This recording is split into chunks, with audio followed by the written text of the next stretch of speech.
Okay doctor. இப்போ நம்மளோட சித்தர்கள் டாபிக்கே வந்துரும் டாக்டர். இப்போ சித்தர்கள்னாலே அவங்களுக்குலாம் வந்து நெறைய விஷயங்கள் தெரியும். நெறையா வித்தைகள் கத்து வச்சிருப்பாங்க. இப்ப நம்ம எல்லா சித்தர்களையும் நம்ம வந்து குறிப்பிட்டு சொல்லணும்னா, அவங்களுக்கு என்ன மாரியான சூப்பர் பவர்ஸ் இருக்கு? அஸ்தமா சித்தின்னு சொல்லுவாங்க. அஸ்தமஸ். 8 வகையான சக்தி. லகுமா, கரிமா, ஈசத்துவம் அப்படின்னு சொல்லுவாங்க. 8 வகையான சித்தி. இன்னொரு தனி சப்ஜெக்ட்ல பேசுவோம். நான் ட்ரெய்லர் மட்டும் கொடுத்துட்டு போறேன். அவங்கள வந்து ஒரு இடத்துல உட்காந்துட்டாங்கன்னு வச்சுக்கங்களேன், நீங்க கயிறை கட்டி ஒரு புல்டோஸ் வச்சு தான் இழுக்கவே முடியாது. அப்படியே இருப்பாங்க. வெயிட்டுக்கு வெயிட் ஆயிடுவாங்க. அவங்க வந்து பெருசாகணும் அப்படின்னு சொன்னாங்கன்னா பிரகாமி பெருசாயிருவாங்க. ஆவணன்னு சொன்னா இப்போ இதை நான் எப்படி நம்புறது அப்படின்னா, ராமாயணத்துல அனுமான் வந்து தன் உருவத்தை பெருசாக பாத்தீங்களா, பரப்பாரு பாத்தீங்களா, இந்த சக்தியெல்லாம் அவங்கள்ட்ட நிற்குது. லகுமா அப்படின்னு சொன்னா ஒரு டஸ்ட் இருக்குல்ல, டஸ்டோட வெயிட்லெஸ்ஸா வந்துருவாங்க. வெயிட் இல்லாம கிராவிட்டி வெட்டிடுவாங்க.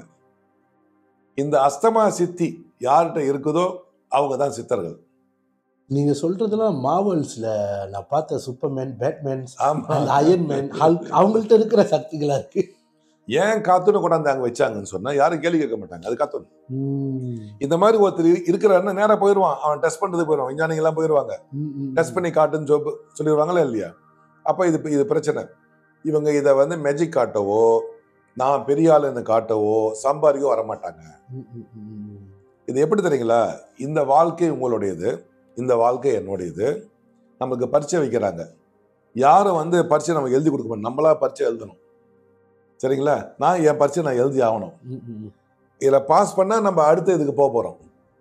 பல பேர் என்ன பண்றாங்க, இது எதுக்குப்பா நம்மளுக்கு ஆன்மீகம், நம்மளுக்கு தேவையில்லை, இது என்ன இதுல எது பணமாக்க போறோமா அப்படின்னு சொல்லிட்டு சில பேர் பணத்தையா தேடி வச்சிருப்பான். அந்த பணம் அங்க நிற்கும். ஆனா ஒரு நாள் இவன் வந்து அந்த மரண படைக்கல படுத்திருப்பான். அந்த பணம் இவனை பார்த்து சிரிக்கும்.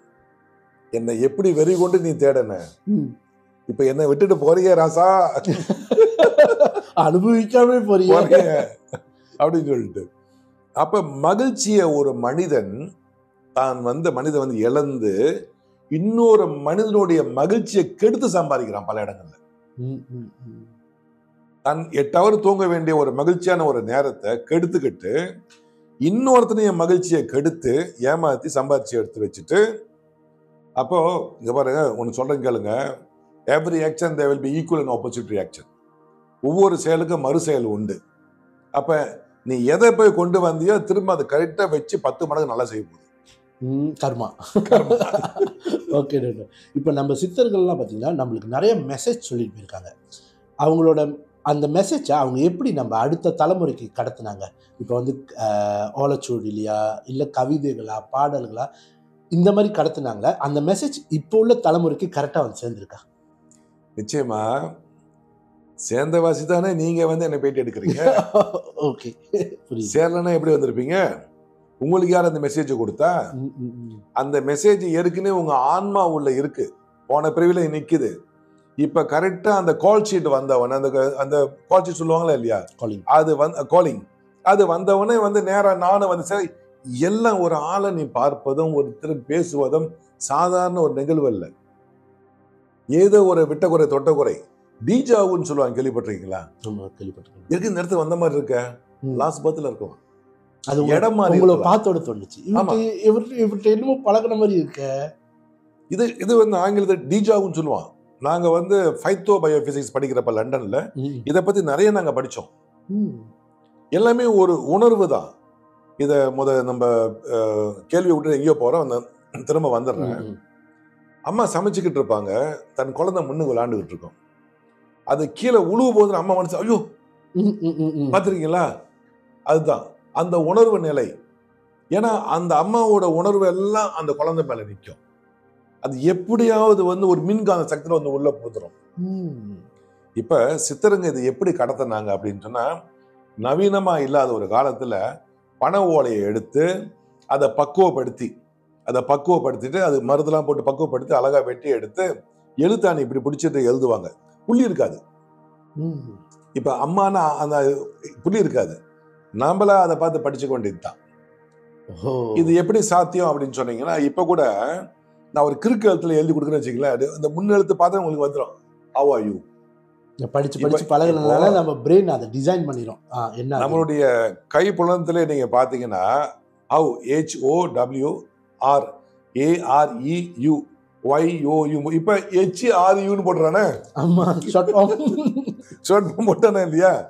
இப்ப அப்படிதான் அவங்க என்ன பண்ணாங்க, போட்டாங்க. மருத்துவத்தை எழுதி வச்சாங்க அடுத்த தலைமுறைக்கு, வானியல் சாஸ்திரத்தை எழுதி வச்சாங்க, நவகிரகத்தை பத்தி எழுதி வச்சாங்க, வாஸ்து பத்தி எழுதி வச்சாங்க, பிராணயாமம், யோகா எல்லாத்தையும், காமத்தை கடமும் ஃபுல்லா போட்டாங்க. என்கிட்ட 7 சோடி இருக்குப்பா, ஓலைச்சுவடி. அதுல ஒண்ணு வந்து 600 வருஷம் பழசு என்கிட்ட. நான் என்னைக்காவது ஒரு ஓலைச்சுவடி என் கையில கிடைக்காதான் வேடிக்கிட்டே இருந்தேன். எதை நீ நினைக்கின்ற அதுக்கு நிச்சயமா கிடைக்கும். நானே இதுக்கு வந்து ஆதாரம் வந்துருச்சு. வணக்கம், நான் உங்கள் வைத்தியர் பாணி பேசுறேன். பல பேர் தூங்க முடியாம கஷ்டப்படுவாங்க. இது என்ன அப்படின்னு கேட்டீங்கன்னா, நிறைய கவலைகள் இருக்கும் பல பேர்த்துக்கு. பல பேர்த்துக்கு வந்து நாளைக்குள்ள பிரச்சனை இன்னைக்கு யோசனை பண்ணிக்கிட்டு இருப்பாங்க. சிலர் வந்து நாளைக்கு என்ன நடக்க போதோ அப்படின்னு பயத்துல நிற்பாங்க. சிலருக்கு வந்து இருக்கக்கூடிய நோயினால வந்து அவளுக்கு தூக்கம் வராது. பலவிதமான காரணங்கள் இருக்கும். ஒன்று சிறப்பானது, கவலையாக இருந்தால் ஏதாவது ஒரு மந்திரத்தை படிச்சுட்டு படுங்க, நிச்சயமா உங்களுக்கு தூக்கம் வந்துடும். பூக்குளியல் செய்யலாம், வாரம் ஒரு முறை எண்ணெய் தேய்ச்சி நல்லா குளிக்கலாம். நீங்க நடைப்பயிற்சி போயிட்டு வந்து நல்லா டயர்டாகி தூங்கலாம். தூக்கம் வராதவங்களுக்கு சுலபமான ஒரு வீட்டு வைத்தியம் பாருங்க. நான் இருக்குன்னு சொன்னது தான் இது. வெத்தலை எடுத்துக்கங்க, காம்பு கிள்ளி ஒரு 3 வெத்தலை எடுத்துக்கங்க. கசகசா கழுவி காய போட்டுருங்க. சட்டியில் லேசாக போட்டு வறுத்து எடுத்துக்கங்க, அரைச்சிருக்கு நல்லா. 1 டீஸ்பூன் எடுத்து அதில் வச்சிருங்க. கொஞ்சம் தேனு வேணுன்னா தேனு விட்டுக்கலாம், தேனு வேணும்னா கூட பரவாயில்ல. நல்லா மென்று சாப்பிடுங்க. பல்லில் அதை நல்லா இடித்து கூட வாயில் போட்டு உருண்டை கூட உள்ள தள்ளிடலாம். சாப்பிட்டே வாங்க, லேசாக போதையாக இருக்கும். அப்படியே போய் படுத்துருங்க, தூக்கம் வர ஆரம்பிச்சிடும். முதல் நாள் ஒரு 3 ஹவர் வரலாம், 2வது நாள் வந்து ஒரு 2 ஹவர் வரலாம். அப்படியே உங்களுக்கு சாப்பிட்டுக்கிட்டே வந்தீங்கன்னா உங்களுக்கு படிப்படியாக தூக்கம் வந்துடும். முக்கியமாக யோகாசனம் பயிற்சி பண்ணீங்கன்னா தூக்கம் நல்லா வர ஆரம்பிச்சிடும். நீங்கள் மாலை வேளையில் வந்து நடைப்பயிற்சி போயிட்டு வாங்க, அந்த டயர்டில் தூக்கம் வர ஆரம்பிச்சிடும். எந்த நோயாக இருந்தாலும் தைரியமாக அதை வந்து எதிர்கொண்டு வைத்தியம் பார்த்தால் எல்லா நோயும் தீர ஆரம்பிக்கும். தூக்கத்துக்கு சுலபமான ஒரு வீட்டு வைத்தியம். காலங்கள் போக போக மனிதன் வந்து மரப்பட்டையில இருந்து, மரத்துல இருந்து காகிதத்தை கண்டுபிடிச்சு அதுல முதல்ல தோல்ல எழுதுனாங்க, கொப்பரில் எழுதி வச்சாங்க சில இதெல்லாம், தகுடுல. இப்ப எல்லாம் இதுல வந்துருச்சு. இப்ப புக்கே குறைஞ்சிக்கிட்டு போகுது. எதுல வருது? Tablets, PC. ஆமா, எல்லாம் இந்த போன்ல வந்துருச்சா இல்லையா? போன்ல கொண்டு வந்துட்டாங்க, சாரி புக்ல கொண்டு வந்துட்டாங்க. இந்த புக்கு தமிழகத்துல இதை பிரிண்ட் பண்ணி வெளியாக்கணும். தாமரை நூலகம், ராமச்சந்திரன் ஒருத்தருக்கிறாரு, ரொம்ப அந்த மாதிரி.